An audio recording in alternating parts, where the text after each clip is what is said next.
Facundo Manes, ¿cómo estás? Muy bien. Gracias por estar, ¿eh? No, gracias. Muy amable. A vos. A ver, si recuerdas, circunstancia, ¿en qué momento y cuándo fue aproximadamente? Me parece que unos añitos tiene mirando las caras, ¿eh? Fue en Quito, en Ecuador. Yo estaba en me invitaron a una conferencia médica y yo estaba en el Hotel X y la entonces presidenta llegó a ese hotel para dar una conferencia, creo que en Flascom, si me acuerdo, y fue una foto casual de un argentino que estaba en ese momento en un hotel al que llegó la presidenta y se sacó una foto. ¿Eso es anterior a cuando usted tuvo que intervenir Sí. con el malestar o el problema que tuvo ella? Ella tuvo el hematoma subdural, Sí. en el cual yo dirigí el tratamiento a los neurocirujanos, a los clínicos que hicimos el diagnóstico y los cirujanos que la operaron. Eso fue en el 2013. Esta foto es anterior. Y fue una foto casual en un hotel en el que ambos coincidíamos por diferentes motivos. Yo por una conferencia médica y la presidenta por una actividad presidencial en Quito, Ecuador. Está muy bien, está muy bien. Y dígame, mirando un poco, y para arrancar la charla, mirando un poco lo que está pasando, mirando un poco lo de hoy, donde, a ver, en un acto donde se evoca el centenario de la empresa petrolera, donde está la historia de Mosconi, de Hipólito Yrigoyen, de Marcelo Torcuato de Alvear, hay un presidente y una vicepresidenta que no se hablan y que de alguna manera, aunque con buenos modales, escenifican esa ruptura.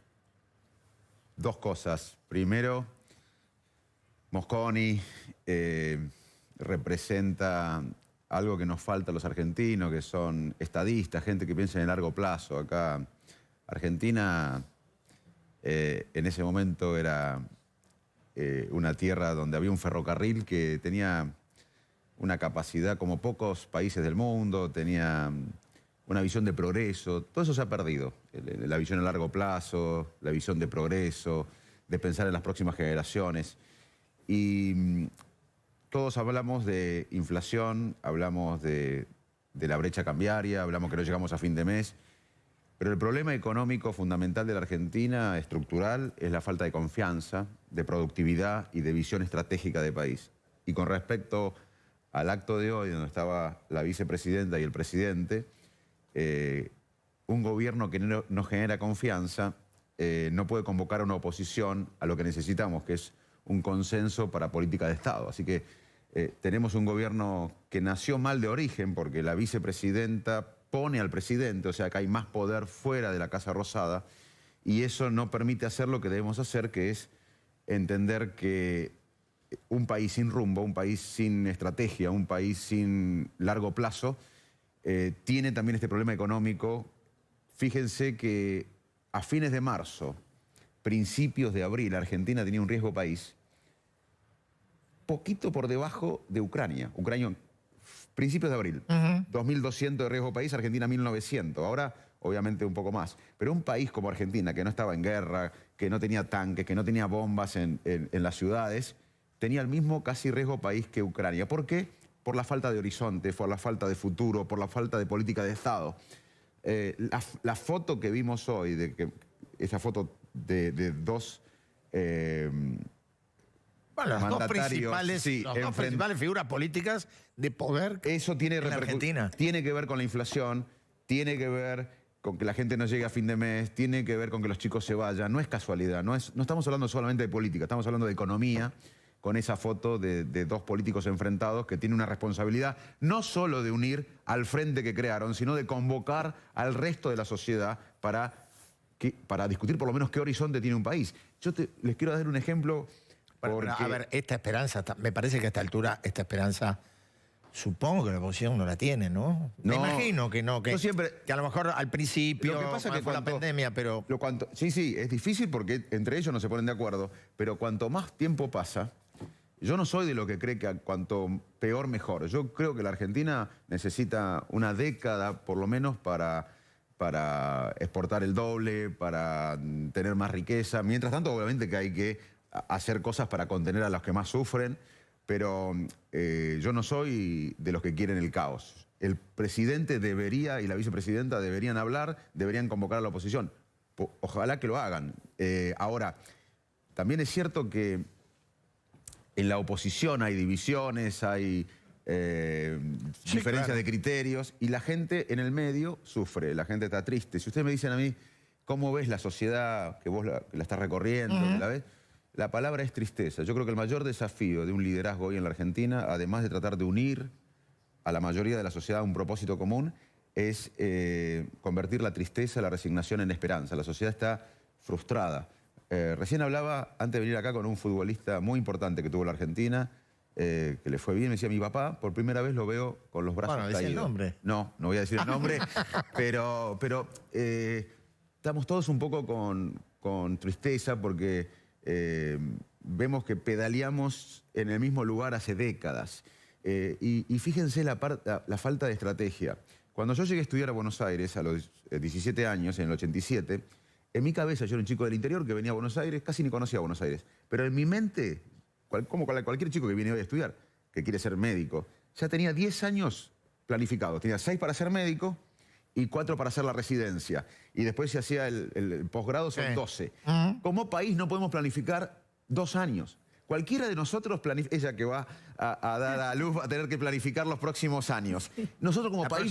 yo le diría que la próxima vida. Bueno, y la próxima década ya sabe qué tiene que hacer, que lo mejor de la vida, que es dar luz y tener un hijo. Pero como país no podemos planificar 10 años. Cualquier persona planifica una década. Entonces, me parece que los argentinos de una vez por todas tenemos que relacionar esta falta de política de Estado, esta falta de confianza que genera una dirigencia peleada y una falta de productividad con lo que nos pasa todos los días, con la inflación, con la brecha cambiaria, con la falta de prosperidad. Ahora, Facundo, perdón, viendo este diagnóstico de quiénes fueron nuestros presidentes en este tiempo, vos que estudias las emociones y el cerebro, ¿los argentinos votamos con el corazón, con el cerebro o con el bolsillo?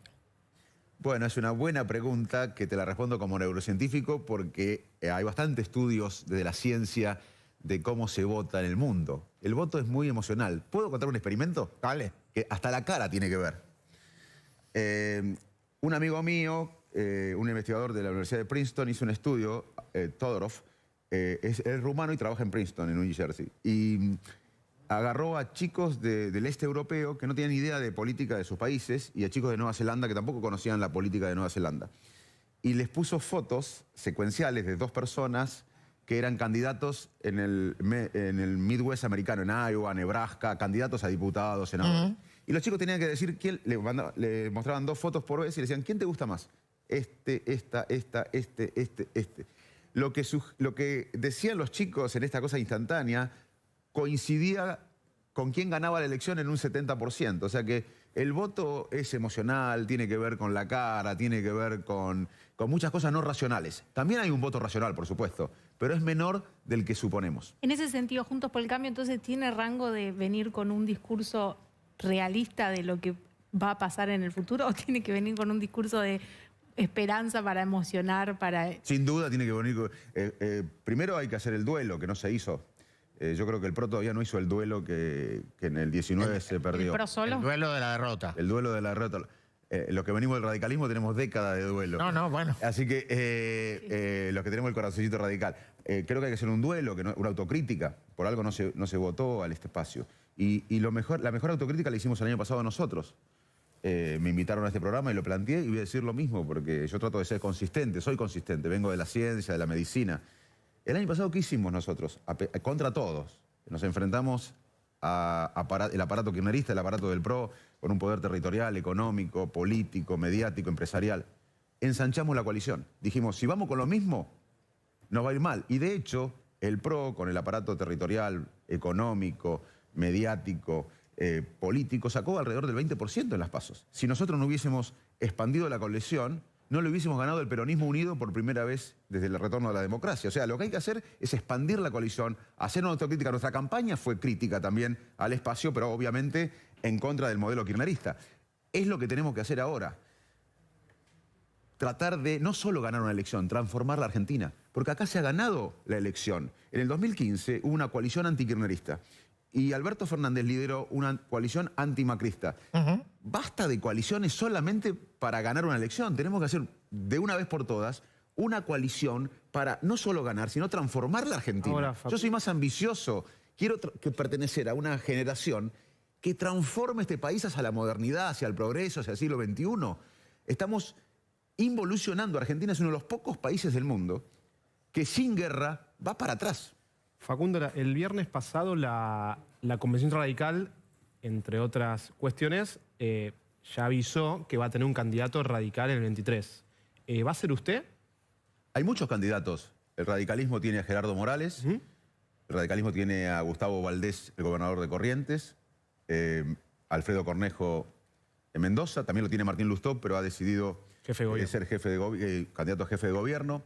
El radicalismo hoy gobierna bien. Las 3 provincias radicales, Mendoza, Jujuy y Corrientes, no tienen déficit fiscal, tienen paz social, tienen la ejemplaridad de la dirigencia, valorando la honestidad de los líderes. El radicalismo tiene muchos candidatos. Hay que recorrer el país. Fernando Enrique Cardoso decía, liderar es educar. Hay que contarle a la sociedad por qué Argentina tiene una enorme potencialidad en este mundo. En el mundo actual, Argentina puede jugar un rol clave con la producción de alimentos, de energía. La verdad que en hidrógeno podríamos ser Arabia Saudita, les diría, en una década, en algunos aspectos de la energía. Ahora, también podemos ser un país que involuciona, depende de nosotros. Hay una película en el cine que se llama Lawrence de Arabia, no sé si... Sí. Bueno, Lawrence de Arabia en un momento le dice a Omar Sharif... Los que tenemos 30 años la vimos. Bueno, y si no, véanla porque es un clásico. Lawrence de Arabia le dice un momento a Omar Sharif, nada está escrito, el futuro depende de nosotros. Argentina puede estar peor, pero tiene una enorme potencialidad para estar mejor. Usted no se mencionó recién, mencionó a Cornejo, a Morales, a Valdés... a Martín Lustó. A Martín Lustó como candidato a jefe de gobierno. Yo voy a ser parte de un proyecto colectivo, donde me toque estar y donde me ponga la gente. Ahora, este año estoy recorriendo la Argentina, estoy convencido de que voy a ser parte de este proceso y la sociedad me va a poner en el lugar que decida, pero... Acá estamos con una sociedad que sufre, que no llega a fin de mes, que no tiene esperanza, donde los hijos se van o se quieren ir. El otro día en Quilmes, donde yo nací, una mujer me decía, Facundo, ya no tengo solo miedo a que me roben lo poco que tengo, el celular o la billetera, tengo miedo a que me roben a mi hijo con el narcotráfico. Una sociedad que vive con miedo, en capital, en el conurbano, todos tenemos sensación de miedo para que nos roben el celular, la billetera, que nos maten o que se vayan nuestros hijos. En esa sociedad no podemos hablar de elecciones un año y pico antes. Me parece que tenemos que ser responsables y construir una esperanza. Yo creo, como bien decía ella, que el rol del liderazgo de la Argentina hoy es pasar el que pueda convertir la depresión en esperanza. Eso va a ser muy valorado porque no se puede gestionar algo que está deprimido.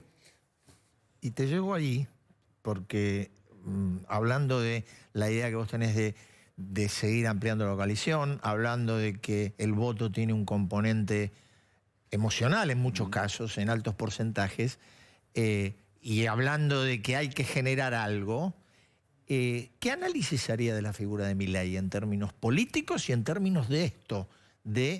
Bueno, evidentemente hacia algún sector, después se verá cuantitativamente cuánto es, lo veremos el año que viene, pero hacia algún sector genera algo, ¿no? Yo veo, para entender el fenómeno de la antipolítica, veo un fin de ciclo. Yo estoy convencido que estamos viviendo un fin de ciclo. No porque... Fin de ciclo... fin de ciclo entendido como que el kirchnerismo... No, de la dirigencia. Ah, perfecto. De las prácticas de siempre, de las fórmulas de siempre y de los mismos de siempre. Los argentinos, los que son jóvenes, no lo van a recordar como la película que mencioné recién, pero nosotros recordamos que Argentina vivió décadas con interrupciones militares, hasta que en el 83 decidimos vivir en democracia. Y desde entonces, hace 40 años, que resolvemos los problemas económicos, y hubo hiperinflación, hubo idas de presidentes, hubo levantamiento cara pintada y lo resolvimos... Como resolver mucho no resolvimos. Bueno, pero lo resolvimos en paz, por lo menos. Ah, perfecto. En ese aspecto le digo. No.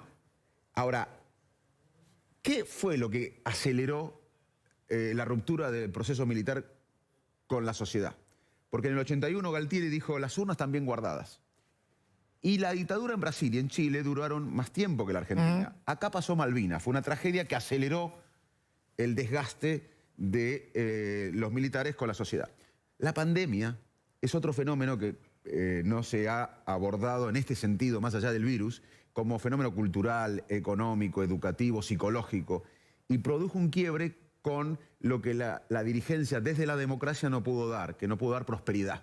Yo creo que en ese enojo, en esa frustración, aparecen figuras que captan el mal humor, y para mí el camino es mejor política. No se puede hacer mejor periodismo con antiperiodismo, no se puede hacer mejor medicina con antimedicina. Se tiene que hacer mejor política con mejores políticos. A ver, eso me genera una duda.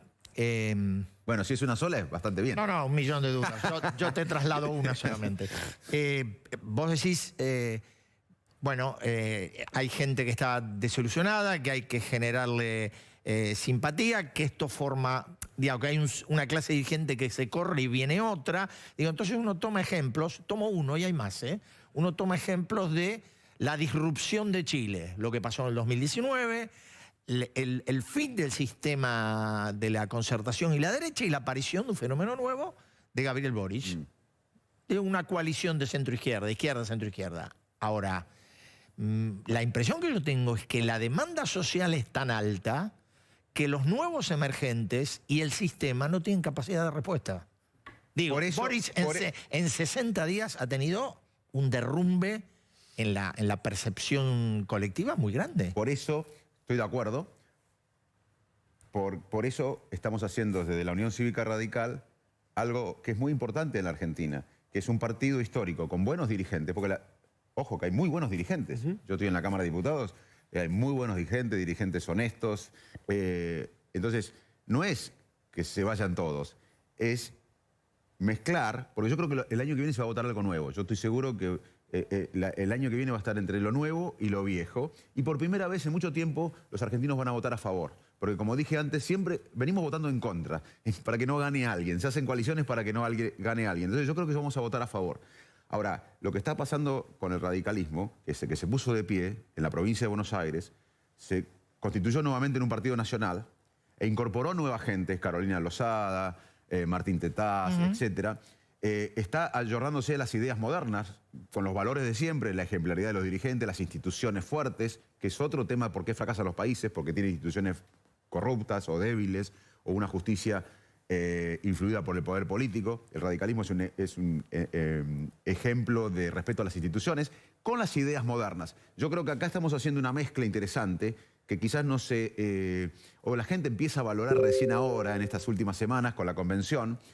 No estamos pasando de que se vayan todos y que vengan todos nuevos. Estamos haciendo algo virtuoso, que es un partido histórico de 130 años que se está renovando con dirigentes muy buenos, pero también con dirigentes nuevos, con una mirada nueva, de jóvenes.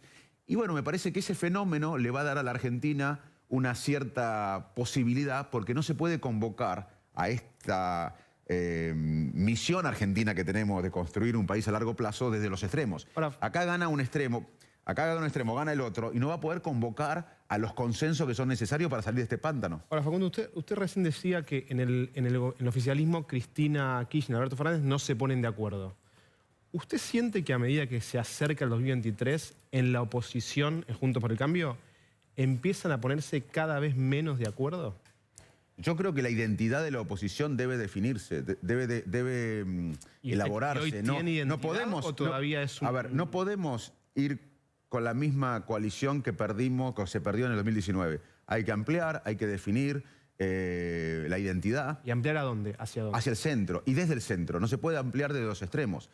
Hay que ampliar desde el centro. Por ejemplo, cuando nosotros el año pasado... La estrategia de Macri no la comparte. Bueno, yo tengo diferencias con el PRO, por eso estoy en otro espacio. Claramente yo creo que no se puede convocar de los extremos a lo que necesitamos en la Argentina. Por eso creo que el radicalismo le está hablando por primera vez en mucho tiempo a los no radicales, a los liberales, a los socialistas, a los peronistas, al ciudadano como yo que se metió en la política porque vio que su país se iba para abajo y que tenía que involucrarse. Bueno, creo que la nueva mayoría que necesitamos, Centro Popular, justamente tiene que ser desde el centro, no se puede convocar de los extremos. No, ¿quiénes quedan estoy pensando en otros dirigentes? Porque usted decía, bueno, ampliar. ¿Con quién? No, con la gente. Con el voto, pero, o sea, cuando... Porque se juntó con Schiaretti, por ejemplo. Con la gente. No con dirigentes mirá, de otros sectores. Te voy a poner un ejemplo. Una persona, dos primos, se juntan en Banfield, dos primos. Uno es del Frente de Todos, odia a Cambiemos. El otro es de Cambiemos, odia al Frente de Todos. Suena familiar esto, que hay peleas Sí, en claro. familias. No hay medio ahí. Es imposible. Lo que hay que hacer es algo que es la prosperidad, entrar al siglo XXI, al desarrollo, que convoque a ambos. Yo le hablo a los votantes, al votante peronista, al votante del Frente de Todos y al votante de Cambiemos, que nos unamos en algo superador, no solo en ganar al otro. Eso no es de los dirigentes, no es una alianza de dirigentes para abajo, es de abajo hacia arriba. ¿Qué pasó con la democracia? Volviendo al fenómeno, porque para mí el tema del cambio de ciclo es importante. Yo creo que si de una vez por todas encaramos la modernidad, el progreso, Argentina es un país, como dijimos, que viene para atrás. Si vamos a encarar el siglo XXI y los desafíos del siglo XXI, tiene que haber una revolución de abajo para arriba, porque si no el status quo no va a permitir que cambie nada. Acá hay mucha gente que le va bien, mientras que a la mayoría nos va mal. ¿Cómo un presidente no tiene la fuerza el primer día que llega para cambiar eso? Ni un partido político, ni una coalición, lo vimos. Lo que hay que hacer, ¿por qué la democracia sobrevivió? Porque cuando los cara pintadas se levantaron, y el otro día Rico lo dijo, lo tuve a Alfonsín en mi despacho y lo hubiese secuestrado si quería, mentira. No lo secuestró porque la sociedad estaba en las plazas. Cuando la sociedad de abajo para arriba, millones de voces se unen por algo, esto es imparable. Eso es lo que tenemos que lograr. Porque si no, no vamos a mentir. Ningún presidente puede cambiar esta decadencia solo. Tiene que tener una ola popular que tenemos que generar este año. El que genere esa ola popular se merece ser presidente. Ahora, y te hago la última. Para hacer la transformación que vos propones, teniendo en cuenta en qué lugar está la Argentina, internamente me refiero, a lo mejor hace falta atravesar un terreno de dolor. Y ya lo estamos atravesando. No, bueno, a lo mejor no se termina acá, ¿eh? Lo que mi pregunta es, ¿vos percibís que la sociedad está predispuesta a escuchar esto y acompañar, o que, bueno, después que se gane vemos cómo lo hacemos? Te lo voy a responder como médico. Yo hago diagnósticos difíciles, Alzheimer, tumores cerebrales con pronóstico de vida de 4 meses, Parkinson, ELA, ACV. No sigas. Bueno. Y a veces los pacientes que me llegan a ver, a mí como especialista, ya vieron otros médicos. Y le dijeron, no es nada, o no eran especialistas. Y a veces el paciente dice, Facundo, decime qué tengo. La sociedad está así. La sociedad dice, no me mientan más. Dígame lo que hay que hacer, hagamos un esfuerzo. No, te diría que ni para nosotros, para nuestros hijos o nietos, porque no nos vamos a ir, somos 47 millones, se irán algunos. Y la Argentina del futuro es la de que nos quedamos. Entonces, la sociedad está esperando algo sensato. Gracias, Facundo. No, gracias. Muy amable por estar esta noche. Gracias.